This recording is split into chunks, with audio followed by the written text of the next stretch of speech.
آسمانوں پر نگاہ ضرور رکھو، لیکن یہ نہ بھولو کہ پاؤں زمین پر ہی رکھے جاتے ہیں۔ بے اعتدالی کی اس سے بڑی کیا سزا ہو سکتی ہے کہ انسان کو خوراک کی بجائے دوا کھانا پڑے۔ خطرات کے باوجود زندگی وقت سے پہلے نہیں ختم ہو سکتی، اور احتیاط کے باوجود زندگی وقت کے بعد قائم نہیں رہ سکتی۔ زمین پر ہی مشرق و مغرب ہیں، آسمان پر مشارق و مغارب نہیں ہیں۔ آسمان بے جہت و بے سمت ہے۔ دور سے آنے والی آواز بھی اندھیرے میں روشنی کا کام دیتی ہے۔ ولیوں کی صحبت میں رہو، سکون مل جائے گا۔ کسی شے سے اس کی فطرت کے خلاف کام لینا ظلم ہے۔ حسن عشق کا ذوق نظر ہے، اور عشق قرب حسن کی خواہش کا نام ہے۔ جن مسلمانوں پر اسلام نافذ نہ ہو سکے، ان مسلمانوں پر غور کرنا چاہیے۔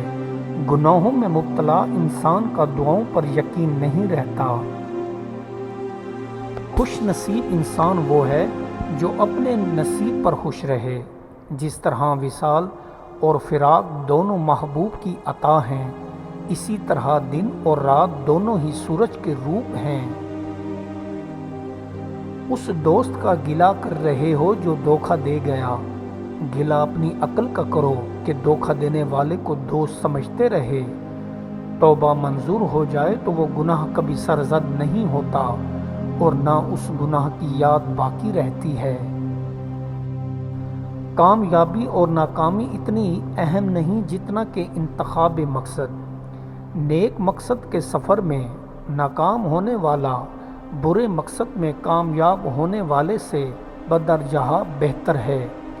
ایسا ممکن ہو سکتا ہے کہ ایک آدمی مقصد حاصل کرنے میں کامیاب ہو جائے، لیکن اس کی زندگی ناکام ہو۔ ہر فرد کے دل میں قوم کی خدمت کا جذبہ ہونا چاہیے۔ جذبہ نیت سے ہے۔ نیت ایک علم ہے۔ علم کے لیے ایک عمل کے لیے میدان عمل میں شریک عمل نیک نیت لوگ ہوں تو انجام عمل صحیح ہوگا۔ ہم سفر ہم خیال نہ ہوں تو کامیابی نہ ہوگی۔ بے رنگ زمین میں بے رنگ بیج اور بے رنگ پانی سے رنگ کیسے پیدا ہو گئے؟ تسلیم کے بعد امر منکر شیطان ہے۔ آنکھ نہ ہو تو نظارے کا کیا قصور؟ حضوری قلب نہ ہو تو قرب حقیقت کا کیا مطلب؟ تمنائے سفر نہ ہو تو جزائے سفر کیا؟ دل مومن نہ تو زبان کا کلمہ کس کام کا؟ منزل کا فیض ہی آمادہ سفر کرتا ہے۔ زمین پر ہی مشرق و مغرب ہیں، آسمان پر مشارق و مغارب نہیں ہیں۔ آسمان بے جہت و بے سمت ہے۔ انسانی حد بندیاں اور پیش بندیاں فطرت کے کام میں رکاوٹ نہیں پیدا کر سکتی۔ دراصل سورج نہ کہیں سے نکلتا ہے اور نہ کہیں ڈوبتا ہے۔ اس زمین پر ہونے والا یہ سفر ہمارا پہلا سفر ہی در حقیقت ہمارا آخری سفر ہے۔ آج کا انسان سکون کی خاطر آسمانوں کے دروازے کھولنے چلا گیا ہے، لیکن اس سے دل کا دروازہ نہیں کھلتا۔ ہر طاقتور کے اوپر ایک طاقت مسلط ہے جو شاید محسوس نہ ہو، لیکن یہ اپنا کام کر رہی ہے۔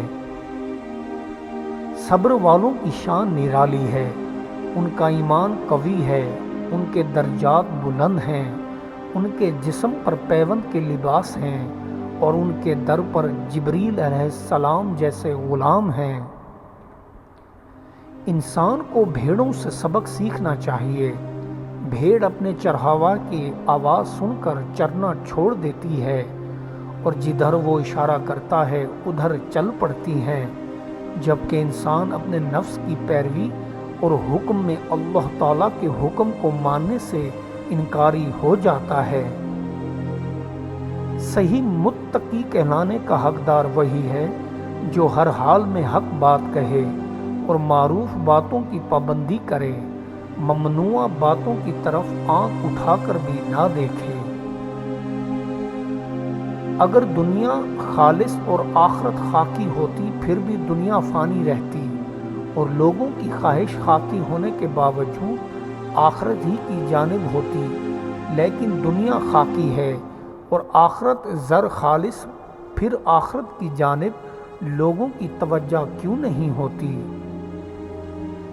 مومن کا مقصد راہ آخرت پر چلنا ہے، راہ دین کے لیے حریص ہو کر نہ کھائے، اور روزی حلال میں سے کھائے اور بقدر حاجت کھائے، اور کھانے کی آداب کا خیال رکھے۔ کھانا کھانے کے آداب یہ ہیں کہ سیر ہونے سے پہلے ہاتھ کھینچ لے اور انگلی کو منہ سے صاف کرے، پھر رومال سے صاف کرے، روٹی کے ٹکڑوں کو چنے۔ حدیث شریف میں ہے کہ جو شخص ایسا کرتا ہے اس کے لیے عیش میں وسعت کر دی جاتی ہے۔ اگر آپ یہ مطالبہ کرتے ہیں کہ آپ ان لوگوں میں شامل ہیں جو آگ سے بچنے اور جنت کی خواہش کی کوشش کرتے ہیں، پھر محنت کرو جس کے لیے آپ کوشش کر رہے ہو، اور اپنے لفظی خواہشوں سے دھوکے میں نہ رہیں۔ 6 باتیں انسان کی تباہی کا باعث ہیں۔ نمبر 1، اعمال صالحہ سے کوتاہی کرنا۔ نمبر 2، ابلیس کا فرما بردار۔ نمبر 3، موت کو قریب نہ سمجھنا۔ نمبر 4، رضائے الہی کو چھوڑ کر مخلوق کی رضامندی حاصل کرنا۔ نمبر 5، تقاضائے نفس پر سنت کو ترک کرنا۔ نمبر 6، اکابرین کی غلطی کو سند بنا کر ان کے فضائل پر نظر بد نہ کرنا۔ آنسو نے چپکے سے ایسا کیا دیکھ لیا ہے کہ یہ خود بخود ہی کسی چشمے کی طرح بہنے لگا ہے؟ اگر یہ اللہ کے خوف سے بہتا ہے تو اچھا ہے، کیونکہ یہ پانی آگ کو بجھانے کے کام آئے گا۔ جدائی صرف ان بندوں کے لیے ہے جو آنکھوں سے محبت کرتے ہیں، جو دل سے محبت کرتے ہیں ان کے لیے جدائی نام کی کوئی چیز نہیں۔ جس طرح حیوان انسانوں کے ہاتھوں میں قیدی ہوتے ہی ہیں، اس طرح انسانوں کا مرتبہ اولیاء کے ہاتھ میں ہے۔ حیوان کی طرح فرما بردار بن جا، اسی میں تیری بھلائی ہے۔ سب یہ چاہتے ہیں کہ آخرت کی کامیابی حاصل ہو، لیکن شیطان ان کو اللہ کی راہ سے اگر مگر کے چکر سے روک دیتا ہے، اور بعد میں وہ حسرت میں جلتے ہیں۔ ہر انسان نیک عمل چاہتا ہے، لیکن شیطان کی طمع سازی وہ پہچان نہیں سکتا۔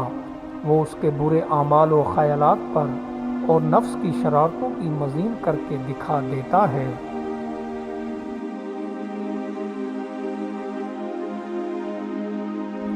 آن حضور صلی اللہ علیہ وآلہ وسلم نے فرمایا کہ بچہ ماں باپ کا راز ہے۔ اللہ نے والدین میں یہ جذبہ رکھا ہے کہ وہ اپنی اولاد میں کوئی نہ کوئی ہنر پیدا کرتے ہیں کہ ان کے مرنے کے بعد وہ ہنر باقی رہے۔ بدکاروں کو بزرگوں کے قصے سناؤ تو ان کو مزہ نہیں آتا۔ ہاں، زنا اور عشق و محبت کی باتیں ان کو خوش کرتی ہیں۔ بھلی باتیں جس کے مزاج کے موافق نہ ہوں تو یقیناً اس سے بری باتوں کی عادت ڈال رکھی ہے۔ میرا تجربہ ہے کہ جب کبھی ہماری دعا قبول ہو جائے تو ہمیں اس بات پر خوشی نہیں ہوتی کہ دعا قبول ہو گئی، اور خوشی نہ ہو تو احساس شکر گزاری پیدا ہونے کا سوال ہی نہیں ہوتا۔ الٹا ہمیں یہ غم لگ جاتا ہے کہ قبولیت کے اس لمحے میں ہم نے کچھ اور کیوں نہ مانگ لیا۔ تیرا مرشد نرم بات کہے یا سخت بات کہے، خوشی سے قبول کر لے تاکہ تجھے سرداروں کا سردار بنا دے۔ اگر ہر تکلیف میں تو غصے سے بھرا رہے گا تو بغیر مانجھے کس طرح صاف ہوگا؟